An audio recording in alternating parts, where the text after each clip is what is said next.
Hello students, स्वागत है आपका हमारे YouTube channel BMS account classes में। आज हम अपने अकाउंट के 14 चैप्टर ट्रायल बैलेंस के ऊपर चर्चा करेंगे। हम बिजनेस में जो भी ट्रांजैक्शन करते हैं उसकी सबसे पहले एंट्री जर्नल में करते हैं। जर्नल में करने के बाद उसकी पोस्टिंग हम लेजर में करते हैं। लेजर में जब हम पोस्टिंग करते हैं तो हम ये देखते हैं कि जो भी हमने पोस्टिंग की है वो हमारी ठीक हुई है या नहीं हुई है। उसके लिए एक ट्रायल बैलेंस बनाया जाता है जिसका हिंदी अनुवाद है परीक्षा सूची। जब हमने लेजर के अंदर पोस्टिंग कर ली है, पोस्टिंग करने के बाद हम ये अपनी खुद की परीक्षा लेते हैं कि भी हमने जो पोस्टिंग की है वो हमारी ठीक हुई है या नहीं हुई है। इसलिए इसका नाम परीक्षा सूची भी है। इंग्लिश में इसको ट्रायल बैलेंस के नाम से पुकारा जाता है। अब ट्रायल बैलेंस में क्या होता है, इसमें दो साइड होती है, डेबिट बैलेंसेज और क्रेडिट बैलेंसेज। डेबिट बैलेंस के अंदर जिस अकाउंट का बैलेंस डेबिट होता है उसे डेबिट साइड में लिखते हैं और जिस खाते का बैलेंस क्रेडिट होता है उसे क्रेडिट साइड में लिखते हैं। अब ये इसका परफॉर्मा है कि यहाँ पे नेम ऑफ अकाउंट्स, जो भी अकाउंट है यहाँ लिखे जाएंगे उनके नाम।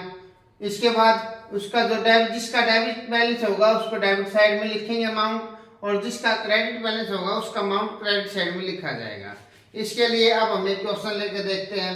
अगर हमारी डेबिट और क्रेडिट साइड का जोड़ दोनों का इक्वल आता है तो ये समझ लेना जो हमने लेजर में पोस्टिंग की थी वो हमारी बिल्कुल सही है।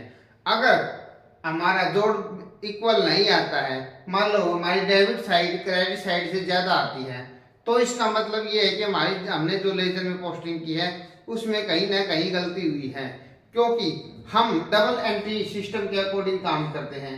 जो भी हम एंट्री बनाते हैं तो जितने रुपए से हम एक खाता डेबिट करते हैं तो उतने ही रुपए से हम दूसरा खाता क्रेडिट करते हैं। इसलिए यहाँ पर ट्रायल बैलेंस का जो जोड़ है हमेशा इक्वल आता है। अगर जो इक्वल नहीं आता तो इसका मतलब यह है कि हमने जो लेजर में पोस्टिंग की है उसमें कहीं ना कोई मिस्टेक रही है, और जैसे जैसे वह मिस्टेक हमारी निकल जाती है तो ट्रायल बैलेंस के दोनों साइड का जोड़ हमेशा इक्वल आता है। अब हम इसके लिए एक क्वेश्चन लेकर देखते हैं जिसके अंदर हमने जो लेजर में जितनी पोस्टिंग करने के बाद जो भी खाते हैं उनके सभी का बैलेंस निकाला है, वो बैलेंस हम यहाँ पर रखते हैं। जैसे अब हमारे पास बैलेंस है cash in hand account. Cash in hand account कितना रुपए है? 4000 रुपए डेबिट बैलेंस है। कैश का बैलेंस हमारा डेबिट है। इसके बाद है मशीनरी अकाउंट।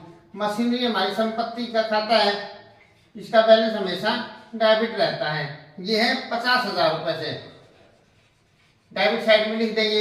इसके बाद है परचेज अकाउंट। परचेज हमारा एक खर्चे का अकाउंट है और इसका बैलेंस हमेशा डेबिट होता है, तो इसकी डेबिट साइड में लिख देंगे 40,000 रुपए। अब इसके बाद है डेटर अकाउंट। डेटर का बैलेंस हमेशा डेबिट होता है क्योंकि हमें उनसे पैसा लेना होता है। ये है हमारे सन्डी डेटर्स अकाउंट। सन्डी डेटर्स अकाउंट ये है हमारे 20,000 रुपए के। इसके बाद है वेजिज। वेजिज अकाउंट 5,000 रुपए। खर्चा हमारा ये, तो ये डेबिट साइड में लिखा जाएगा। इसके बाद है सन्ड्री क्रेडिटर्स।